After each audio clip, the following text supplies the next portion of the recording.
Hey guys, I just wanted to go ahead and make another video for you guys. I know it's been a while since I've made another video, but here I am with one. So first I just want to say I hope that you guys are doing well and that you guys are enjoying your quarantine. I know that it's been hard for a lot of people, especially creatives. So for all my creative friends out there, I really hope that you guys are doing awesome and that you guys are finding ways to express yourselves in this time where everything can seem like it's at a standstill and we're stuck. But that being said, let's go ahead and just jump straight into the video. So the first thing that I wanted to go ahead and talk to you guys about is the basics of how to operate a DSLR. The first thing that I wanted to talk to you guys about was basically just what exactly a DSLR is. Obviously, there's been a lot of advancements since DSLRs first came out. Now we're in the age of mirrorless cameras, so without the single reflex or digital reflex or whatever.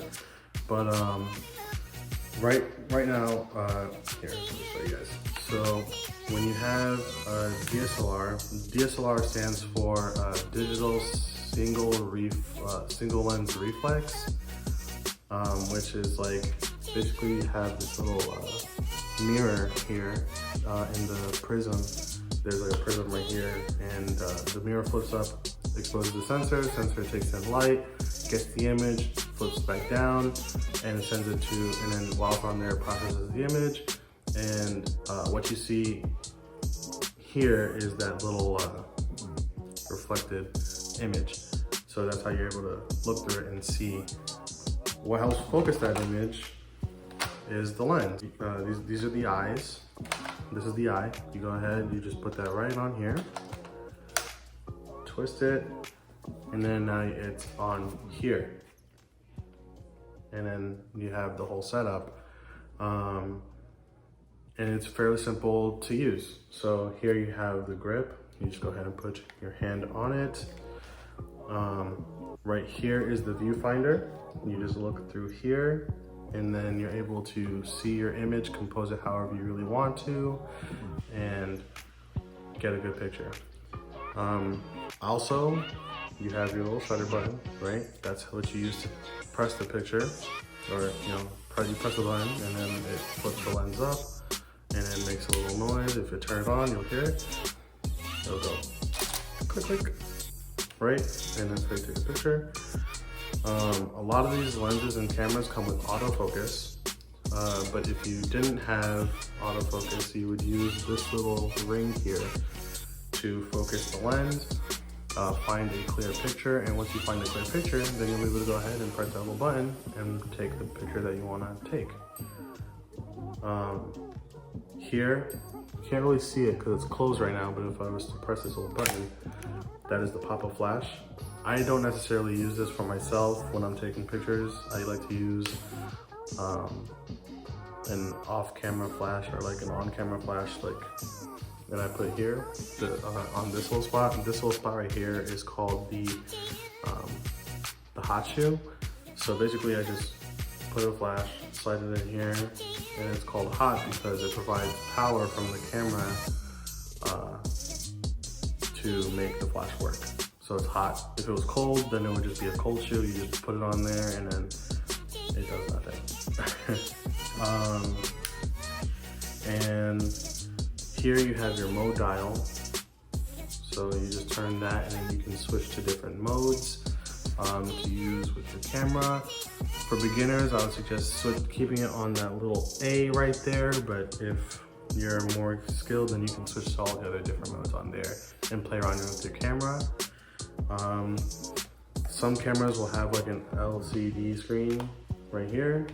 This one has like a flippy one, which I prefer because I make videos. But otherwise, it would be like a regular standard screen that would be on there, and it would be static.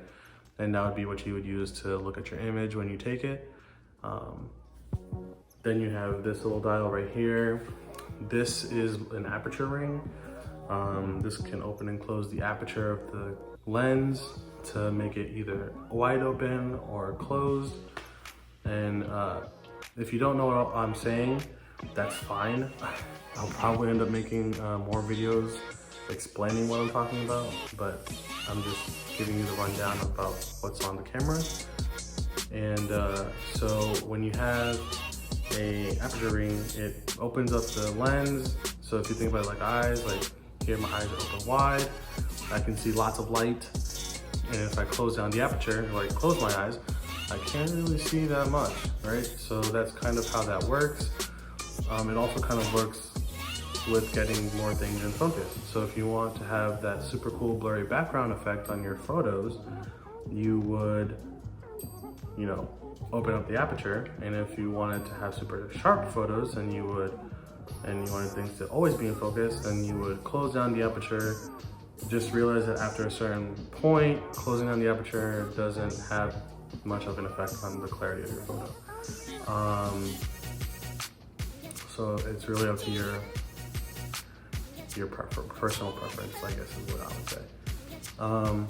Then I have this right here, which is for ISO, and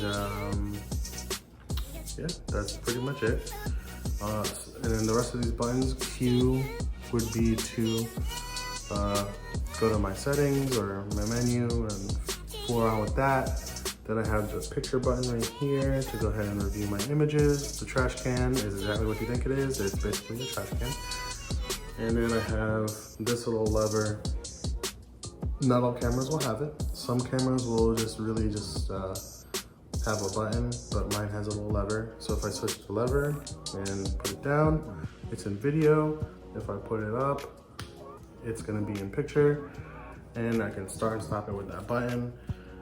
And down here is a little tripod mount. I have a little Manfrotto tripod, so I kind of put this little doohickey there. Right now my phone is on there, which is what I'm currently recording on. And yeah, that is the basics of the camera. I know I went kind of fast, so if you guys want to have a more in-depth video with me describing like how, like the different parts of really how to operate a camera, like on the technical side, definitely be sure to leave a comment for me on this video. Give it a like if you have that ability to go ahead and like the video. And if this is on YouTube, subscribe to my YouTube channel.